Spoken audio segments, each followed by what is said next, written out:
When you hear the letters INTJ, what image flashes into your mind?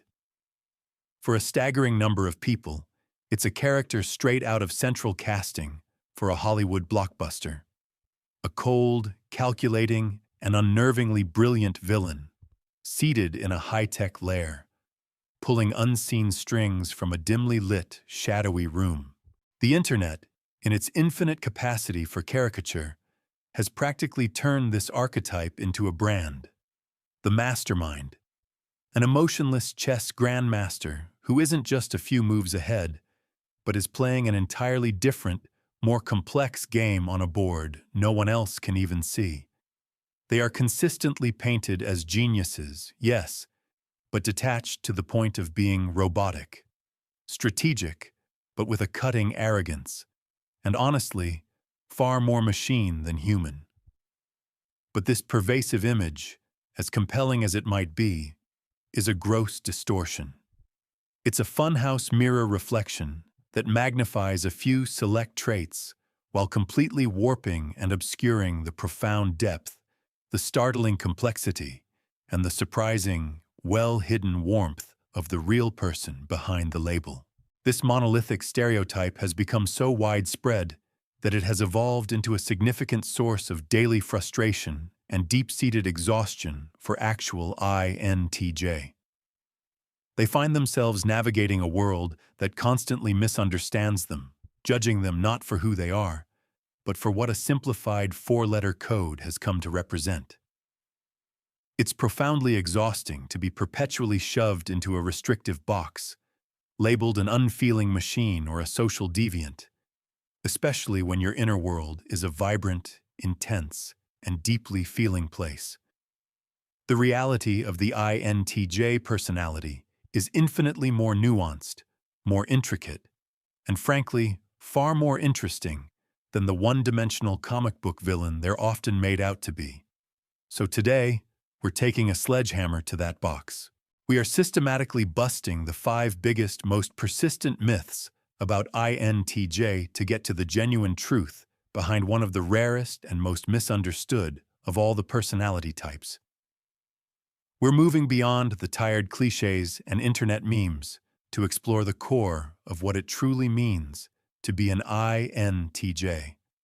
And if you are one, or if you love one, or even if you just work with one, stick around, because you might just find the clarity, recognition, and profound validation you've been searching for. All right, let's dive headfirst into the colossal myth that looms over all others. The deeply ingrained idea that INTJ are cold, aloof, and utterly emotionless beings. They are frequently typecast as the Mr. Spock or the Data of the personality world, functioning on a platform of pure, unadulterated logic, with absolutely no room for the messy, inconvenient, and illogical clutter of feelings. This misconception is almost entirely born from their characteristically reserved and placid exterior. You will almost never witness an INTJ having a dramatic, public, emotional outburst. When confronted with a powerful feeling, be it joy, anger, or grief, their very first instinct is not to express it, but to analyze it. They mentally quarantine the emotion, take it apart piece by piece, trace its origins, understand its implications, and process it entirely within the private laboratory of their own mind. To an outside observer, this internal analysis looks indistinguishable from indifference. But here is the fundamental truth that this myth completely ignores. It's not that INTJ lack emotions, far, far from it. Their emotional inner world is often incredibly rich, turbulent, and intense, but it is fiercely private. It is a sacred, protected space. While some studies and anecdotal evidence might suggest they experience certain positive emotions less frequently or with less outward intensity than the average person, the feelings they do possess are often powerful, deeply personal, and foundational to their entire identity. This intense privacy is a direct result of how their cognitive functions are wired. Their primary function, introverted intuition, NI, is perpetually focused on the vast, abstract inner world of patterns and future possibilities. This is supported by their secondary function, extroverted thinking, TAE, which is geared toward organizing the external world based on logical, objective, and effective decisions. Their feeling function, introverted feeling, FI, is in the tertiary position and is, as the name implies, deeply introverted. FI governs their private, non-negotiable values and their most profound, deep-seated emotions. This means that every feeling they experience is filtered through an intensely private and personal lens. They don't wear their hearts on their sleeves because, in their view, their hearts are for them. Their emotions are a core part of their identity, not a tool for public communication or social bonding. This internal reality invariably causes a universe of misunderstandings. People might witness their calm, analytical, and almost clinical response during a crisis, and wrongly assume they don't care at all. In reality, the INTJ is likely running through a dozen complex scenarios in their mind, trying to identify the most effective and efficient way to solve the underlying problem, which is precisely how they demonstrate that they care. Their loyalty and affection are expressed through action, not affirmation. They will meticulously fix your broken process. They will architect a brilliant strategy to help you achieve your goals, or they will offer a practical, step-by-step solution to the problem causing you distress. This, to them, is their love language. It's a tangible expression of their commitment.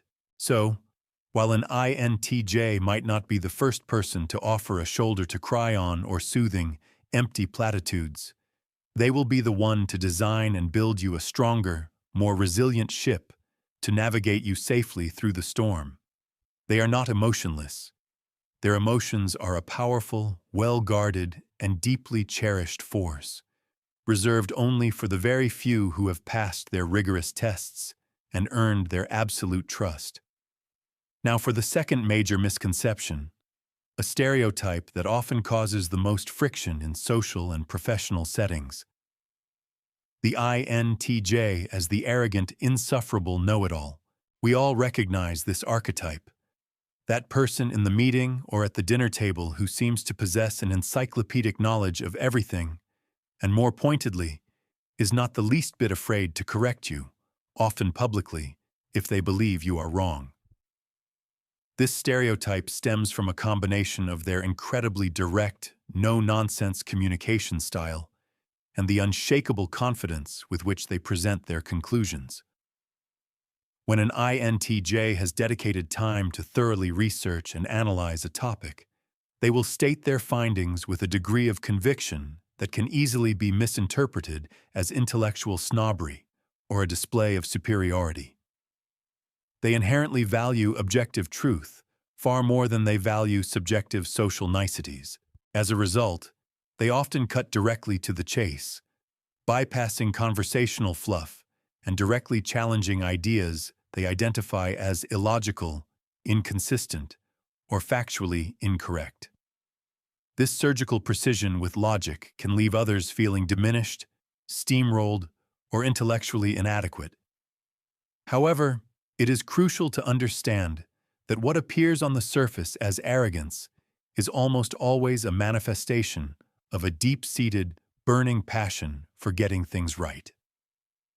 INTJ spend an enormous amount of their lives inside their own heads, meticulously gathering data, identifying hidden patterns, and constructing complex, internally consistent mental models of the world. When they finally choose to speak on a subject, it is almost always because they have already invested significant time and mental energy into doing the work. Their confidence isn't about feeling personally superior to others. It is a natural, inevitable byproduct of being relentlessly thorough. They are not attempting to dominate the conversation for the sake of ego. They are earnestly trying to guide it toward the most logical, effective, and truthful conclusion possible. Their goal is the optimization of the outcome, not the validation of their own intelligence. The simple fact is, INTJ are constitutionally frustrated by inefficiency, vagueness, and fuzzy thinking. They do not suffer fools gladly, not because they are inherently mean-spirited, but because they perceive flawed logic and intellectual laziness as critical roadblocks to progress and understanding. To them, clinging to a bad idea out of pride is the height of irrationality. A healthy, mature INTJ is, in fact, exceptionally open to being proven wrong. If you can present a sound, well-reasoned, and logical argument that systematically dismantles their conclusion, you will not be met with anger or resentment. Instead, you will earn their immediate and immense respect. They will genuinely appreciate the correction, promptly update their mental model with the new, superior information, and thank you for the opportunity to improve. They don't value the ego trip of being right nearly as much as they value the collective goal of arriving at the correct answer. The ultimate objective is always truth and competence, not ego-stroking. So while their delivery might be brutally blunt and their timing socially awkward, their critique is rarely, if ever, coming from a place of malice. It's coming from a mind that is relentlessly, tirelessly, and passionately trying to get it right. Moving on, we encounter the myth of the lonely, reclusive hermit. The pervasive idea that every INTJ secretly desires to live in a secluded fortress of solitude, actively shunning all forms of human contact like a plague. Because they are classic introverts who absolutely require significant alone time to recharge their social batteries, they often get unfairly slapped with the antisocial label. And let's be clear, it is undeniably true that INTJ genuinely cherish and protect their solitude. Their inner world is a fascinating, vibrant, and endlessly entertaining place to be, filled with complex ideas, elaborate strategies, and sprawling mental landscapes. They need quiet, uninterrupted time to explore these concepts, follow their intuitive leaps, and build their internal systems. From their perspective, activities like idle chit-chat and conventional small talk can feel like an excruciatingly massive waste of their finite energy. A pointless social ritual with no discernible objective, but it is a critical error to equate a preference for solitude with being antisocial. The two concepts are worlds apart. The key to understanding the INTJ's social behavior is recognizing their unwavering focus on quality over quantity. INTJ do not dislike people as a general rule. They dislike superficiality, phoniness, and wasted time. They actively crave deep, stimulating, and meaningful connections with a select few individuals who can engage them in conversations that matter. An INTJ would gladly pass on 100 casual parties for the chance to have one intense, hours-long conversation about the future of artificial intelligence, the nature of consciousness, or the philosophical implications of a new scientific discovery. They are incredibly, almost ruthlessly, selective about who they allow into their highly fortified inner circle. But once you are granted access, once you have proven your intellectual mettle and your authenticity, you will discover one of the most intensely loyal, supportive, and dedicated friends you could ever hope to find. Their social life is, like everything else in their world, strategic. They view their social energy as a valuable, limited resource and invest it judiciously where it will yield the highest return. In relationships built on a solid foundation of mutual respect, intellectual chemistry, and shared values. When they are with the right people, their chosen tribe, an INTJ can transform. The reserved, quiet observer can become remarkably witty, intensely engaging, and showcase a surprisingly dry and quirky sense of humor. They aren't hiding from the world because they hate humanity. They are meticulously curating their experience of it to maximize meaning and minimize waste. They are not antisocial. They are selectively social. They are perpetually on a quest to find their tribe, those rare individuals who speak their language. And when they find those people, they are the furthest thing from a loner. They are a deeply committed and integral part of a powerful, close-knit unit. This particular myth is a direct and frequent companion to the cold and emotionless stereotype we first discussed. The underlying assumption is that because INTJ are so heavily reliant on logic and objective analysis, they must therefore be completely clueless about the messy, subjective world of human emotion and unwritten social rules. And while it's true that they are not always great at picking up on immediate sensory details in their physical surroundings, thanks to their inferior extroverted sensing, SE, their powerful intuition makes them perceptive in a totally different and often more profound way. They may not notice you got a haircut, but they will notice your entire life is about to change.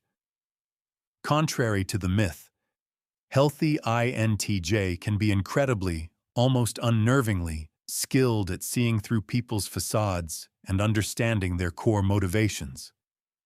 Their secret weapon, the aforementioned primary function of introverted intuition, INI, operates like a sophisticated background pattern recognition engine specifically for human behavior. They are absolute masters at observing seemingly disconnected data points, a word choice here, a subtle action there, a past behavior, and synthesizing them into a coherent picture of the why behind a person's actions. This allows them to predict, often with startling accuracy, what someone will do in the future, even when that person has no conscious idea themselves. However, and this is a very big however, they can simultaneously struggle to read the immediate, in-the-moment emotional nuances of a conversation. They may not know the correct social script to follow, or the right comforting phrase to say in a sensitive situation. The social awkwardness that people often perceive in INTJ stems directly from this fundamental disconnect. An INTJ might correctly and instantly sense that a coworker is being disingenuous or manipulative, but instead of just smiling and playing along with the social game, their logic-driven side, TE, feels a powerful compulsion to call out the inconsistency or challenge the faulty premise. This can come across as incredibly abrupt, rude, or socially clumsy. So, the issue is not a lack of social awareness. It's quite the opposite. They are often hyper-aware of the underlying dynamics, but they frequently choose to prioritize logical consistency and authenticity over maintaining superficial social harmony.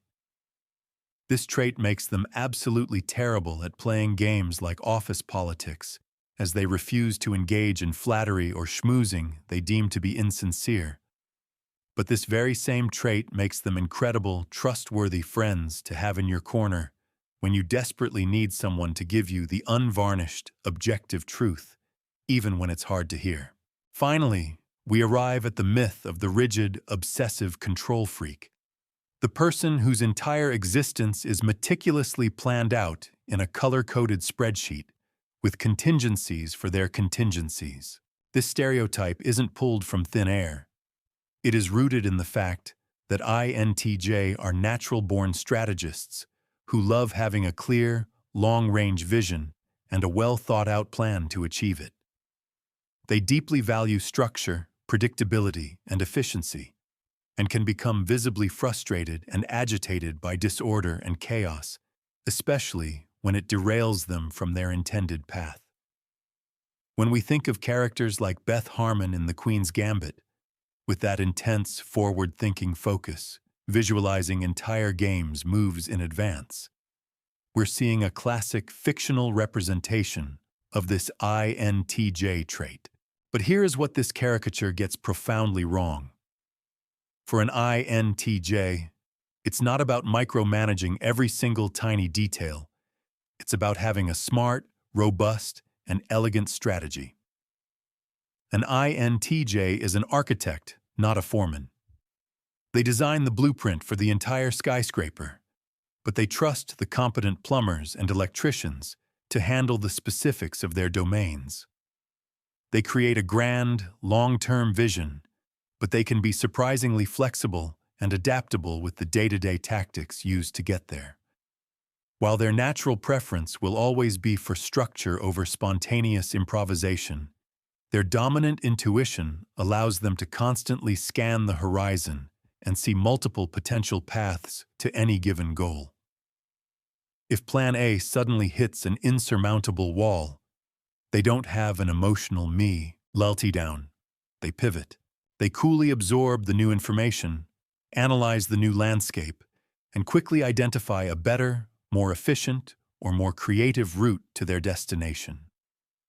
Often, they already had a Plan B, C, and D simmering in the back of their mind. They aren't rigid. They are relentlessly strategic. They don't have a deep-seated need to control everything and everyone. They have a deep-seated need to know that the system is logical and the overarching plan is sound. They don't fear change. In fact, they often initiate it. What they truly fear is inefficiency, wasted time, wasted effort, and wasted potential. That detailed plan is not meant to be a restrictive cage that suffocates creativity or adaptation. It is a launchpad, meticulously designed to propel them toward their vision with maximum effectiveness and minimum drag. It provides the structure necessary for them to innovate and adapt with confidence, knowing that their ultimate destination remains secure. So what have we learned? The cold, arrogant, antisocial robot is nothing more than a caricature, and a lazy, uninformed one at that. When we pull back the curtain of stereotype, we find a complex, multifaceted, and deeply human person. We've seen that INTJ aren't emotionless. They feel profoundly but process those feelings privately, reserving their expression for those they trust implicitly. They aren't arrogant know-it-alls. They are tirelessly committed to competence and the pursuit of objective truth. They aren't antisocial hermits. They are highly selective curators of deep, meaningful connections. They aren't socially clueless. They are incredibly perceptive, often uncomfortable observers of human nature's hidden patterns. And they are not rigid control freaks. They are adaptive, visionary master strategists. The true core of the INTJ is a relentless, lifelong drive to understand the world in all its complexity, and an equally powerful desire to use that understanding to build a life and a world that is both logical and meaningful. But that's our analysis. Now we want to turn the conversation over to you.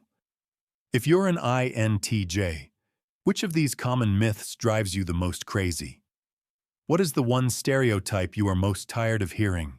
And what do you wish people truly understood about you? And if you're not an INTJ, did any of this exploration surprise you? Has it shed new light on an INTJ in your life? Let us know everything in the comments below. Your stories and insights help all of us paint a clearer, more authentic picture of this fascinating personality type. And if you enjoyed taking a wrecking ball to these myths with us, make sure to show your support by liking this video and subscribing for more deep dives into the world of personality, psychology, and the complexities of the human mind. Thanks for watching.